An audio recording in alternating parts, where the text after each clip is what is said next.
If God exists, why is there so much evil in the world? It's a massive question, right? Have you ever stopped to really wonder? If a perfectly good, all-powerful creator made our universe, why is it literally packed with so much pain? It's one of the most profound existential paradoxes out there. In this explainer, we're diving straight into how one of history's greatest minds, Gautama Buddha, tackled this exact paradox, and how his argument fundamentally shifted the way millions understand human suffering. Let's think about natural disasters for a second. We regularly see massive earthquakes or terrifying tsunamis wiping out thousands of lives in the blink of an eye. Now, this isn't human cruelty we're talking about. It's raw, natural devastation. So if a divine, super compassionate entity is actively managing this world, how do we explain this completely arbitrary suffering? People have struggled with this for millennia. Sometimes they even end up awkwardly blaming the victims just to make sense of it all. It's a huge philosophical hurdle.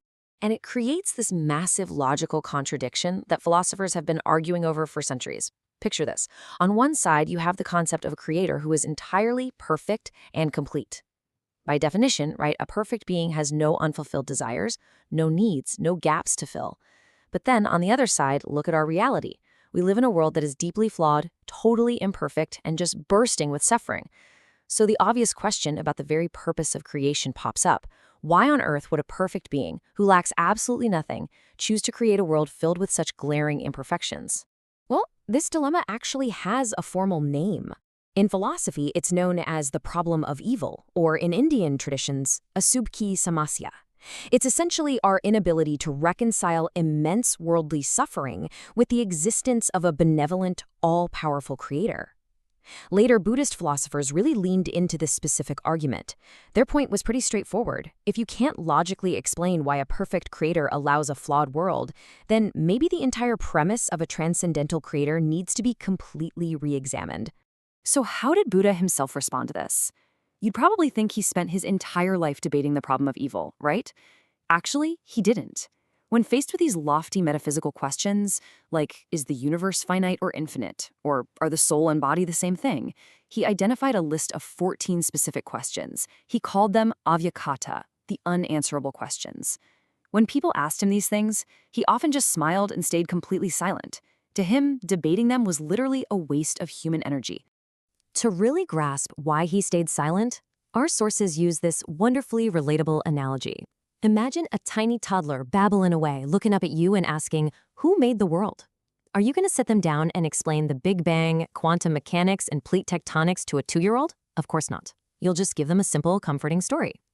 Buddha believed that, cognitively, ordinary humans trying to grasp the ultimate origins of the universe using our regular logic and language are exactly like that toddler. We just don't have the capacity to understand the true answer, which makes debating it completely pointless. To drive this point home, Buddha offered what is probably his most famous analogy. Just picture a man walking through a dense forest who suddenly gets struck by a deeply poisoned arrow.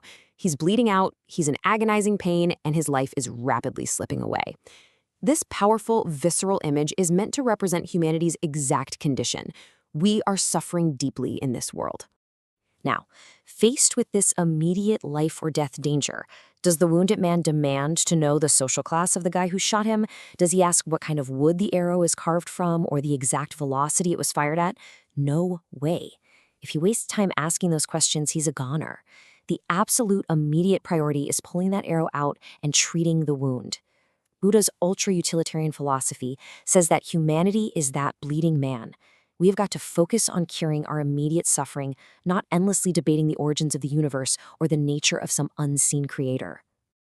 Okay, so if we pull the arrow out and we stop looking up at the sky waiting for a transcendental creator to explain everything, what are we actually left with? How does the world operate on a normal day-to-day basis? Answering this was the massive shift Buddha introduced to the philosophical landscape. He completely bypassed divine intervention, but importantly, he also didn't just throw up his hands and say it's all random chance. Instead, he introduced his core worldview, dependent origination, or pratyati samutpada. It's actually a profoundly scientific way to look at reality. It basically states that the world operates entirely on a continuous, worldly chain of cause and effect. Nothing is magically created out of thin air by a divine hand, and absolutely nothing happens at random. Everything exists simply because the conditions for its existence were met. It operates on this incredibly simple, observable formula. Because condition A occurs, effect B originates. And then from B, we get C, and so on. Buddha called this the middle path. Why? Because it avoids two massive extremes. On one hand, it rejects eternalism, the idea that souls or gods are permanent and unchanging. But on the other hand, it also rejects annihilationism, the bleak idea that everything just randomly vanishes into nothingness when we die. Instead, reality is just this constant, flowing river of change. And because his focus was entirely locked on practical cause and effect, Buddha operated way less like a traditional philosopher sitting in an ivory tower, and much more like a brilliant medical doctor diagnosing the human condition. In fact, throughout the sources, he's often referred to as a Mahavaida, the great physician. He looked at humanity, saw us suffering from a terrible disease, and tackled it with absolute clinical precision. This brings us to how he structured his core teachings. He laid out his advice in what we call the Four Noble Truths. And honestly, look at how perfectly they mirror a doctor's protocol. First, he identifies the symptom. Second, he runs the tests to find the diagnosis, or root cause. Third, he assures us there's a cure. And finally, he writes out a prescription, the treatment. Let's walk through this amazing medical chart together. The first truth is the symptom, sarvam dukkam. The world is entirely full of suffering. Now, you might be thinking, wait a minute, there's a lot of happiness out there too. But Buddha argued that what we typically call pleasure is really just suffering in disguise.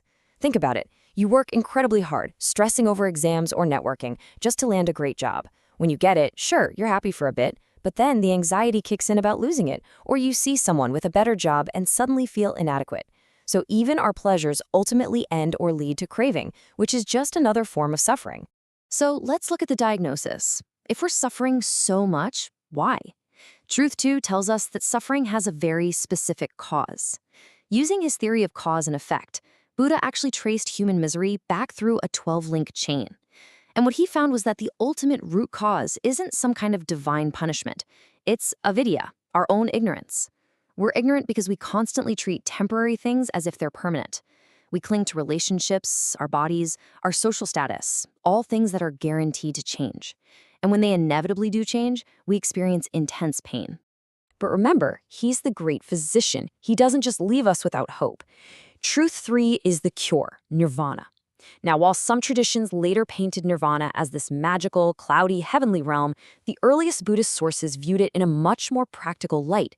Nirvana simply means the absolute cessation of worldly suffering. It's the state of profound, unshakable peace that you achieve when the fires of ignorance, ego, and unchecked desires have finally been put out.